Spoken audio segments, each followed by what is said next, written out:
Leral TV International am mbir mu bees léegi lan ko jël seggi xibaar saytu ko door a jàllale amul ci kat morom bu leen di dendale fu mu mën a nekk lum sori ñu daal di dem jëli xibaar bi léegi def ko bëm Leral TV International abonné partagé tey aimé.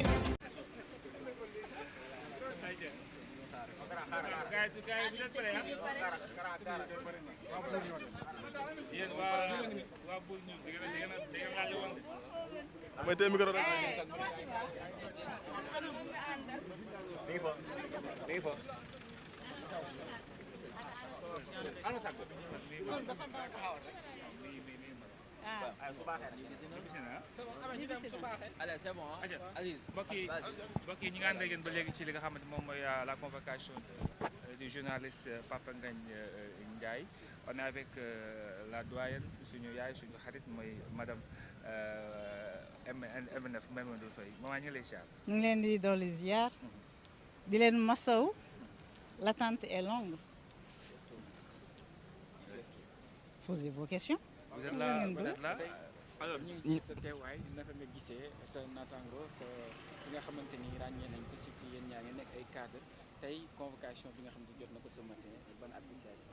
Alors dama fi ñëw pour témoigner toute ma solidarité à mon confrère Papa Ngagne Ndiaye à la TFM dama jàpp ne rek war nañu trouver d'autres voies et moyens que à chaque fois ñuy convoquer ay journalistes di leen mettre aux arrêts di salfañe li nga xam ne moom mooy la liberté de presse et le ranking bi nga xam ne moom la Sénégal di am de plus en plus saa yu ñu publier la liste de Reporters sans frontières dañuy teg tuuma Sénégal ci ay exactions ci ay oppressions concernant la liberté de presse et j'invite suñu confrères yëpp nañu mobiliser wu soutenir ñi nga xam ne suñu confrère bi di Papa Ngagne Ndiaye.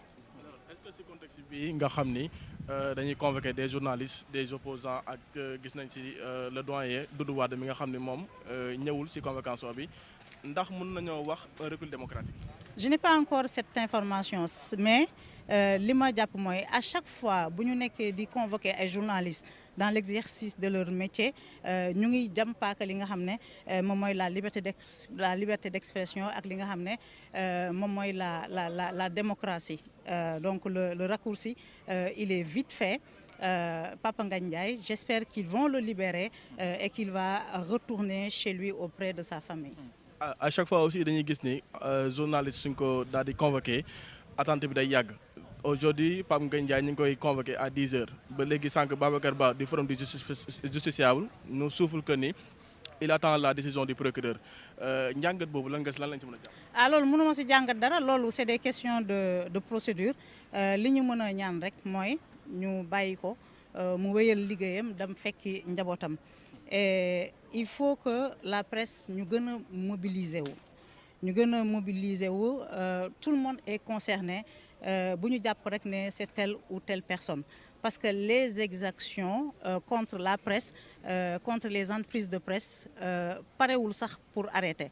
Alors je vais vous donner une information dama xoolal ñu yàkkamte alors je tiens de sources fiables et recoupées par exemple que sama dossier arrestation Babacar Fall ak man dañ koy relancer. La ministre de la Justice dafa adresser un ordre écrit au procureur de la République pour ñu relancer le dossier. Pourquoi ordre écrit bi am ci importance parce que bu dee daf ko saisir par écrit le procureur est obligé de s'exécuter. Alors que la décision antérieure bi nga xam ne moom le procureur de la République jëloon dafa abandonné woon li nga xam ne moom mooy les poursuites c'est lui le maître des poursuites. Maintenant dañuy tijji une information judiciaire peut-être qu'on va nous présenter à un juge d'instruction mais ma wax ko rek ne on ne sera pas les agneaux du sacrifice. On ne sera pas les agneaux du sacrifice. Benn juge magistrat bu sérieux du jël ci dossier boobu di ci condamner wala di ci poursuivre des journalistes parce que ça ne tenait pas. jusqu'à l'extinction du soleil, je continue à clamer haut et fort, et c'est le cas de mon confrère Babacar Fall, qu'il n'y a pas matière à poursuivre dans cette affaire. On est dans l'exercice de notre métier et de nos prérogatives professionnelles. Après, on dit que Yacine Fall, elle est têtue, elle ne lâche pas. Sur cette affaire-là, il faut qu'elle lâche et elle va lâcher. Parce que mon procureur nga saisir ko, moi on m'a présenté au procureur, Babacar Fall on ne l'a pas présenté au procureur, ñu relâché ñu ne y a pas de poursuite, nga bëgg a dellu si waat pour des raisons politiques et politiciennes. Donc dossier bi classé wuñ ko woon. Classé wuñu ko te loolu daf may conforter rek ci crainte yi nga xam ne moom laa amoon bi ñu nommé Yacine Fall. Dama ne awma kóolute ci nomination bi. Dama ragal mu nekk foofu pour exécuter des ordres politiques loolu laa waxoon boobu ba tey bi mu ñëwee doxalinam loolu lay wane. Justice du comme dans un restaurant on commande à la carte les modes d'arrestation, les modes de punition, les modes de détention, les modes d'exaction physique, psychologique, émotionnelle. Justice du doxee noonu. Et j'espère que la justice dinañu doxal li nga xam ne moom mooy yoon bu ñu doxalee li nga xam ne moom mooy yoon ce dossier là on ne peut pas le relancer. Voilà, maintenant ils ont leurs raisons politiques et politiciennes, mais qu'ils sachent que muy man muy Babacar Fall on n'acceptera pas d'être les agneaux du sacrifice. Et Papa Ngagne Ndiaye, j'espère aujourd'hui qu'on va le libérer mu dem ñibbi këram, et j'invite les professionnels des médias à se mobiliser.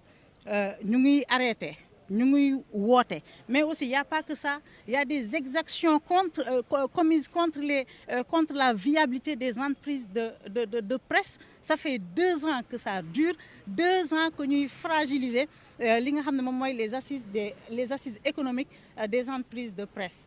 Ku jàpp ne tu n'es pas concerné bu la neexee nga toog, mais encore une fois il faut qu'on se mobilise et ensemble il faut qu'on se batte pour le respect de nos droits et de nos prérogatives professionnelles.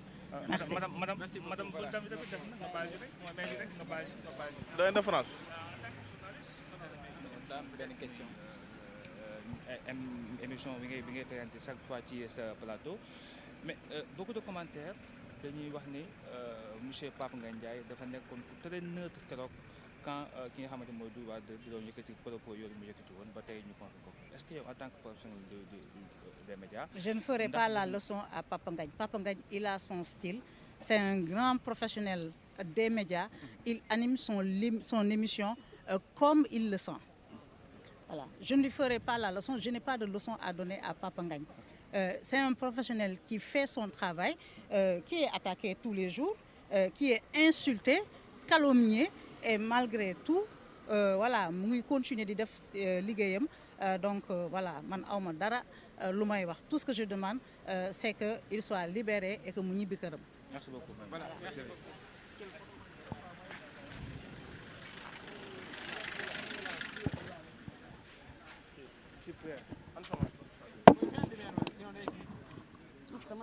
Leral 2 TV de mooy jox lii di askan wi xibaar yu leer wér te wóor te teg ko ci màndu. day indi li nëbb woon askan wi jox leen ko ci réew mi ak biti réew wax jépp day woddu. del topp tey abonné tem boole kook déglu partage tas bépp gox lu ñëw de bum yendu partage tas bépp gox lu ñëw de bum yendu.